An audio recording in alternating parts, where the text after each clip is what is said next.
이로 말미암아 주 예수 안에서 너희 믿음과 모든 성도를 향한 사랑을 나도 듣고 내가 기도할 때에 기억하며 너희로 말미암아 감사하기를 그치지 아니하고 우리 주 예수 그리스도의 하나님 영광의 아버지께서 지혜와 계시의 영을 너희에게 주사 하나님을 알게 하시고 너희 마음의 눈을 밝히사 그의 부르심의 소망이 무엇이며 성도 안에서 그 기업의 영광의 풍성함이 무엇이며 그의 힘의 위력으로 역사하심을 따라 믿는 우리에게 베푸신 능력의 지극히 크심이 어떠한 것을 너희로 알게 하시기를 구하노라. 그의 능력이 그리스도 안에서 역사하사 죽은 자들 가운데서 다시 살리시고 하늘에서 자기 오른편에 앉히사 모든 통치와 권세와 능력과 주권과 이 세상뿐 아니라 오는 세상에 일컫는 모든 이름 위에 뛰어나게 하시고 또 만물을 그의 발 아래 복종하게 하시고 그를 만물 위에 교회의 머리로 삼으셨느니라. 교회는 그의 몸이니 만물 안에서 만물을 충만하게 하시는 이의 충만함이니라.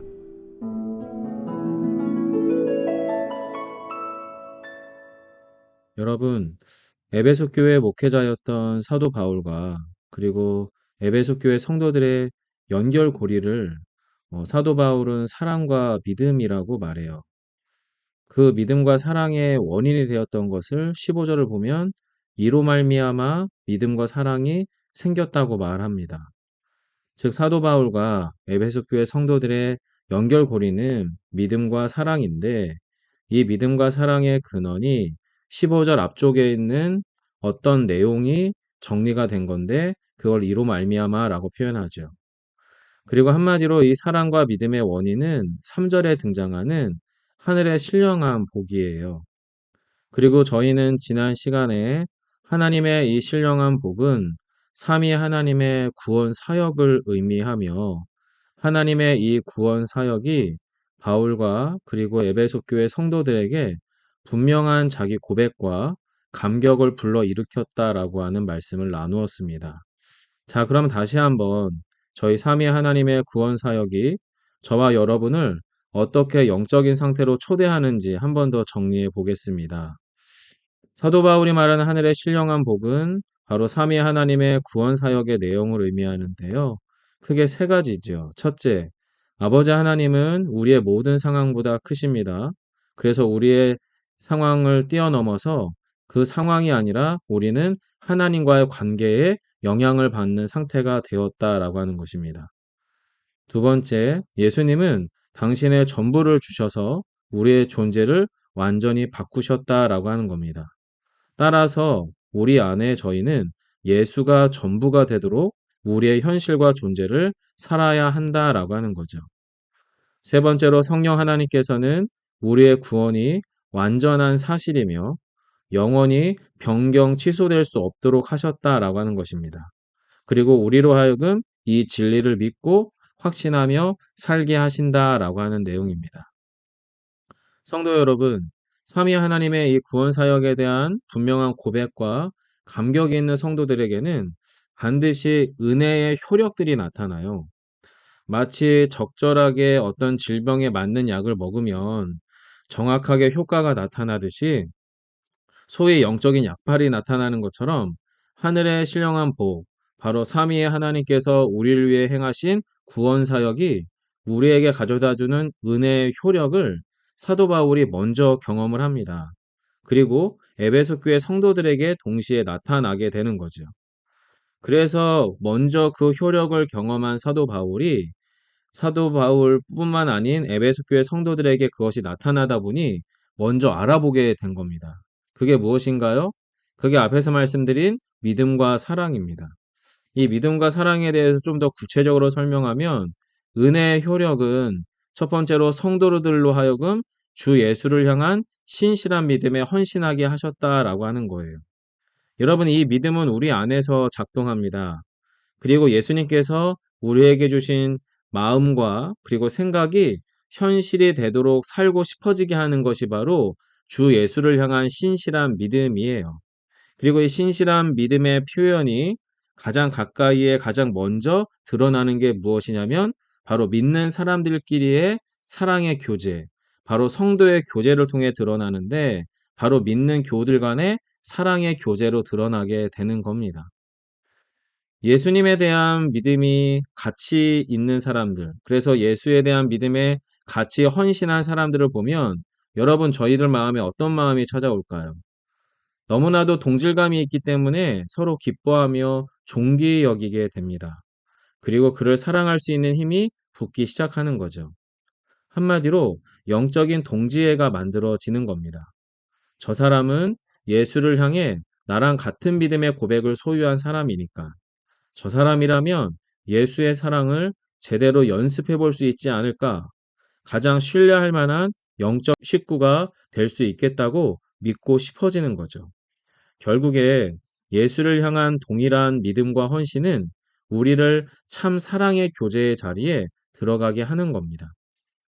사도 바울이 바로 이 소식을 옥에 갇힌 채 듣게 된 거예요. 그리고 그 소식을 들은 사도 바울이 어떻게 되나요? 멘붕이 옵니까? 나 없이도 이게 가능하다고? 이런 식으로 반응했을까요? 그렇지 않습니다. 15절로 16절이죠.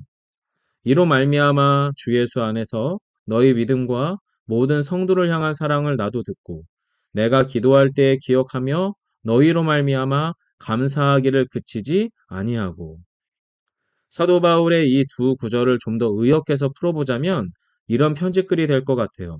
여러분 제가 저 나름대로 이 15절과 16절을 의역해서 풀어봤는데요. 이렇게 정리해 볼 수 있습니다. 에베소 교회 성도 여러분, 저는 기도할 때마다 여러분이 기억나요. 그리고 여러분을 생각할 때마다 내 안에 넘치는 감사함으로 어찌할 바를 모르겠습니다. 여러분 정말 잘하고 계십니다. 정말 옳게 가고 있습니다. 그렇게 하는 게 맞습니다. 저 역시 그렇거든요. 저 역시 예수를 향한 믿음에 같이 헌신한 영적인 동무들 때문에 버틸 수 있답니다. 그러니까 영적 동지들끼리 더 깊이 사랑하세요. 신앙생활을 해보니 믿음에 대한 헌신이 깊어지면 깊어질수록 결국 내 주변에 예수로 사는 사람만 남더군요. 그런 이들이 서로 더 깊이 사랑하니 내 믿음도 더 깊어지더라고요. 사랑하는 에베소 교회 성도 여러분, 여러분 때문에 저는 감옥에 있더라도 감사의 기도와 기쁨과 소망의 기도가 넘쳐납니다. 정말 고맙습니다. 정말 저희 목회와 선교 사역이 헛것이 아니었다는 것이 증명되는 것 같아 저는 정말 행복합니다. 그래서 저는 감옥에 있지만 고난 중에서도 기도가 깊어질 수 있다는 것을 그 신비를 경험 중에 있습니다. 그러니 너무 염려하지 마십시오.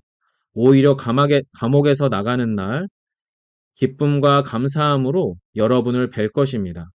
사랑하는 여러분의 목회자 사도 바울 올림. 성도 여러분, 사도 바울의 기도가 깊어지는 과정이 보이시나요? 그가 고난 중에도 기도자의 자리를 지키게 되는 영적 비결이 바로 이것입니다. 교회가 더욱 교회답게, 성도가 더욱 성도답게, 교회의 믿음과 사랑이 더 풍성해지므로 사도 바울은 더 깊은 기도의 자리로 나아갈 수 있었던 겁니다. 왜냐하면 교회의 영광스러움이 바로 여기에서 드러나기 때문입니다. 여러분, 교회의 영광스러움이라고 하는 것이 무엇일까요? 그게 여러분 20절로 23절입니다. 20절로 23절을 함께 읽어볼게요. 그의 능력이 그리스도 안에서 역사하사 죽은 자들 가운데에서 다시 살리시고 하늘에서 자기의 오른편에 앉히사 모든 통치와 권세와 능력과 주권과 이 세상뿐 아니라 오는 세상에 일컫는 모든 이름 위에 뛰어나게 하시고 또 만물을 그의 발 아래 복종하게 하시고 그를 만물 위에 교회의 머리로 삼으셨느니라. 교회는 그의 몸이니 만물 안에서 만물을 충만하게 하시는 이의 충만함이니라. 여러분 이 구절을 정리하면 이렇게 됩니다. 하나님께서 예수님에게 주신 모든 권세와 영광은 교회를 통해 드러납니다. 왜냐하면 만물 위에 교회를 두시고 예수님을 교회의 머리로 삼으셨기 때문입니다. 그래서 교회는 세상과 사람에게 보이는, 만져지는 예수의 몸이 되었습니다. 그러므로 교회는 보이지 않는 하나님의 충만함을 세상과 사람들의 눈에 보여주고 만지게 하는 보이는 하나님의 충만함이 되었다라고 하는 것입니다. 성도 여러분, 바로 이것이 이 땅의 교회가 가진 영광입니다. 교회의 규모, 인원이 교회의 영광이 아니에요. 교회의 부유함과 영향력이 더더군다나 교회의 영광은 아닙니다. 오히려 교회 안에 예수의 충만함이 흘러 넘치느냐 아니냐로 결정되는 영광입니다. 그래서 그 영광스러움을 맛본 성도는 어떻게 되나요? 자신의 어떠함과 상관없어요. 점점 더 그 영광스러움과 교회의 아름다움을 사모하게 되는 겁니다. 그리고 그런 교회를 더욱더 갈망하여서 기도하고 싶어지고 기도가 더 깊어지는 거죠. 그렇다면 여러분, 그런 기도자의 자리에서 사도 바울이 고백하는 기도의 제목은 무엇인가요? 첫 번째예요. 지혜와 계시의 영을 우리에게 주사 하나님을 알게 하옵소서. 17절이죠. 함께 읽어볼게요.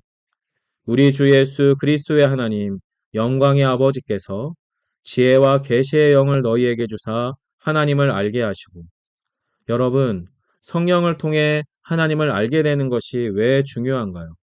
앞에서 말씀드린 세 번째 신령한 복과 관련이 있어요.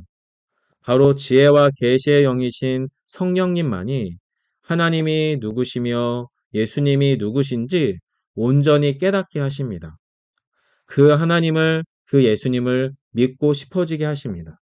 무엇보다 하나님을 알아가고 싶어지는 열망으로 우리를 초대하는 분이십니다. 즉, 하나님의 사건이 펼쳐지는 바로 그 현장에 나 자신도 진심으로 함께 하고 싶어지게 하신다는 거예요. 하나님께서 이끌어 가시는 그 놀라운 영적인 경험과 가치에 더 큰 의미를 두고 거기에 참여하고 싶어지게 만드신다는 거지요. 성도 여러분, 교회의 영광이 온전히 회복되기 위해서는 올바른 말씀의 선포만큼이나 너무나도 필요한 것이 선명하고 온전한 성령의 역사입니다. 두 번째와 세 번째 기도의 제목은 연결되는 건데요. 두 번째 기도 제목은 우리 영혼의 눈을 밝히사 하나님의 부르심의 소망이 무엇인지 알게 하옵소서. 셋째 기도 제목은 성도된 우리가 예수의 상속자로서 마땅히 누리게 되는 영광의 풍성함이 무엇인지 알게 하옵소서라는 기도 제목인데요. 18절입니다. 너희 마음의 눈을 밝히사 그의 부르심의 소망이 무엇이며 성도 안에서 그 기업의 영광의 풍성함이 무엇이며, 여러분, 첫 번째 기도가 보이지 않는 영적 영역에서의 역사, 성령 하나님의 주권적인 역사라면 두 번째, 세 번째 기도는 우리의 몸으로 체험 가능한 은혜의 역사입니다. 그렇다면 여러분, 이런 은혜는 우리가 어떻게 경험할 수 있을까요? 먼저는 성령의 역사로 우리 내면에서 변화가 일어나야 합니다. 그리고 그 은혜의 맛을 먼저 맛본 성도가 자발적으로 하나님의 부르심에 반응함으로 체험하게 되는 은혜예요. 뿐만 아니라 기꺼이 하나님 나라의 상속자로서 그 가치에 헌신함으로 누리게 되는 은혜인 것입니다. 한마디로 남들과는 다른 시선과 다른 방식으로 은혜를 체험하고 그 은혜를 누리기로 결정하는 겁니다. 저절로 누려지는 은혜가 아닙니다. 그 은혜에 참여할 때에만 경험할 수 있는 은혜인 거죠. 여러분, 이건 마치 코로나 이후 등장한 새로운 소비 형태와 닮아 있어요. 여러분 혹시 경험 소비, 가치 소비라고 하는 말을 들어보신 적이 있나요? 여러분, 경험 소비가 뭘까요? 한마디로 바로 그 경험을 산다라고 하는 겁니다. 남들이 미처 경험해보지 못한 특정 상품을 자신이 먼저 스스로 혼자 경험하고 체험해 보는 거예요. 그리고 그 만족감이 크다면 그것이 비싸든지 또는 싸든지 상관없이 그 물건을 사서 소비하게 된다는 거지요. 그래서 이런 소비 형태에 맞춰서 유명 백화점들도 변신하고 있대요. 보통 여러분 유명 백화점 1층에는 명품들이 즐비하죠. 명품 화장품, 옷, 시계 등등의 명품들이 1층에 가득했었어요. 그런데 서울의 유명 백화점들이 명품으로 꽉꽉 채우던 그 1층을 카페와 문화공간으로 바꾸고 있다고 합니다. 그래서 서울 여의도에 있는 더 현대 서울의 경우에는 점포의 절반 이상이 숲과 나무로 꾸민 조경과 미술관, 카페 등의 휴식 공간이라고 합니다. 한마디로 소비자들이 인터넷 쇼핑에서 느끼지 못하는 물리적인 경험에 초점을 맞춰서 공간을 꾸미기 시작했다라고 하는 겁니다. 그런데 여기에서 더 나간 소비 형태가 바로 가치 소비라고 하는 건데요. 가치 소비라고 하는 것은 환경과 사회, 다음 세대에 대한 그 미래를 고민하면서 자신의 가치관과 신념에 따라서 물건을 구매하고 선택해서 소비하는 거래요. 그래서 어떤 분들은 이것을 윤리 소비라고도 부릅니다. 예를 들면 이미 이슈가 되었던 멍멍이탕뿐만 아니라 공장식의 도육을 한 닭이나 소나 돼지의 육류를 의도적으로 안 묻는 소비, 그리고 친환경 소비라고 해서 재활용된 천으로 만든 옷이나 가방 등을 사용하고요. 또는 모든 사회 활동에서 일회용이나 플라스틱 사용을 거부하는 소비 등을 말합니다. 사실 여러분, 그런 면에서 보자면 저는 아직은 여전히 비윤리적인 소비자입니다. 여러분, 저에게는 닭이나 소나 돼지는 정말 많이 중요합니다. 그리고 또한 친환경 소비를 하기에는 그렇게 옷이 많지도 않아요. 또 심지어 지금 저희 교회 상황상 일회용품을 마냥 포기할 수 있는 상황도 아니기에 사실 이 부분은 좀 더 고민을 하고 싶긴 합니다. 여러분, 무슨 말씀을 드리고 싶은 걸까요? 이제는 사람들이 소비자로서 1차원적인 자기 만족을 넘어서서 경험 자체나 가치를 경험하기 원하는 새로운 소비 문화가 생겼다라고 하는 거예요. 그런데 사실 교회야말로 전혀 새로운 종류의 경험을 제공하는 공동체여야 합니다. 교회야말로 가장 탁월하고 신비한 가치를 공유하는 공동체여야 한다라고 하는 거예요. 여러분, 그렇다면 그런 일은 어떻게 가능할까요? 먼저 진짜 교회의 아름다움을 경험하고 맛본 사람들을 통해 가능한 겁니다. 참 교회의 가치에 진실로 헌신하기로 결정한 사람들을 통해 가능한 거죠. 그리고 그런 사도 바울이기에 에베소 교회 성도들을 향한 기도가 깊어지는 거예요. 왜냐하면 그에게는 이런 교회됨의 갈망이 너무나 깊고 진심이기 때문에 그렇습니다. 여러분, 사도 바울은 성령으로 에베소 교회의 성도들이 하나님의 부르심을 진심으로 깊이 깨닫기를 기도합니다. 그리고 그 부르심이 가져다주는 영원한 소망을 발견하고 누리기를 기도하죠. 게다가 예수 그리스도를 통해 주어진 영원한 기업 하나님의 나라가 이 땅에서 이루어질 때의 영광스러움이, 또 그 아름다움이 무엇인지를 갈망하며 경험하기를 기도합니다. 자, 그렇다면 마지막 기도의 내용은 무엇인가요? 네 번째 기도의 제목은 하나님께서 반드시 그렇게 행하실 것을 믿게 하옵소서. 믿음으로 하나님의 일에 참여하는 성도들이 하나님의 압도적인 능력과 역사하는 과정을 알게 하옵소서라고 기도합니다. 능력의 주 되신 하나님께서 반드시 그렇게 행하신다는 선언적인 기도예요. 반드시 그렇게 일하시는 하나님을 맛보아 알게 해달라라고 하는 기도입니다. 여러분, 이 기도가 진짜인지를 경험하는 유일한 스위치, 유일한 버튼은 바로 믿음이다라고 하는 거예요. 우리 안에 하나님을 향한, 예수님을 향한 믿음의 스위치가 켜져야 해요. 그리고 하나님께서 행하신 구원 사역이 반드시 우리를 그렇게 인도하실 것을 진실로 기대하며 참여해야 하는 거지요. 결론적으로 이렇게 질문하며 설교를 마무리해보고 싶습니다. 여러분, 사도 바울이 어떻게 이런 깊은 기도의 자리, 하나님의 구원의 손길을 느끼고 알아차리는 기도자의 자리에 머물러 있게 되었을까요? 우리보다 영적으로 탁월해서일까요? 아니요, 성경은 영적인 탁월성과 또는 열등함을 말하고 있지 않습니다. 다만 한 가지를 이야기합니다.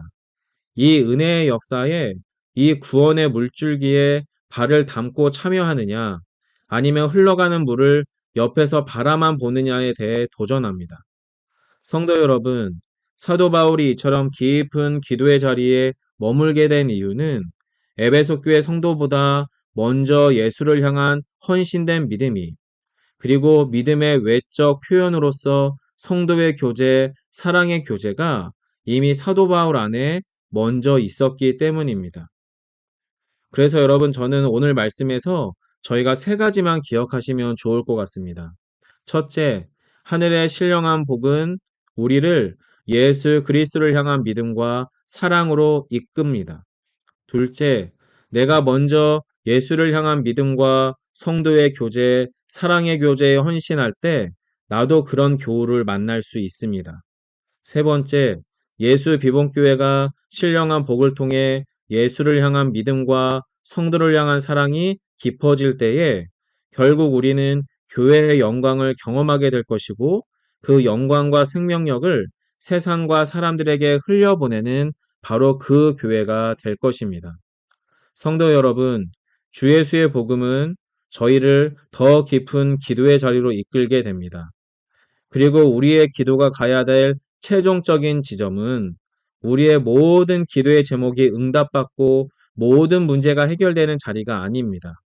오히려 하나님의 뜻이 하늘에서 이루어진 것 같이 바로 이 땅에서 바로 지금 우리 안에서 주의 뜻이 이루어지는 것을 보면서 발견하면서 행하는 기도의 자리가, 바로 그 기도가 진실로 깊은 기도며 깊은 기도의 자리인 것입니다. 자, 그렇다면 오늘 저와 여러분에게 임한 아버지의 뜻, 주님의 뜻이 무엇입니까? 교회가 교회답게 본래의 자리에 서는 겁니다. 교회가 교회의 영광을 회복하는 자리에 속하는 것입니다. 이 열망이 우리를 기도자의 자리에 세우게 될 것입니다. 그 열망이 저희를 참 교회됨의 자리에 서게 할 것이고요. 바로 그 위대하고 아름다운 초청에 우리 모두가 믿음으로 참여하시기를 간절히 축원드립니다.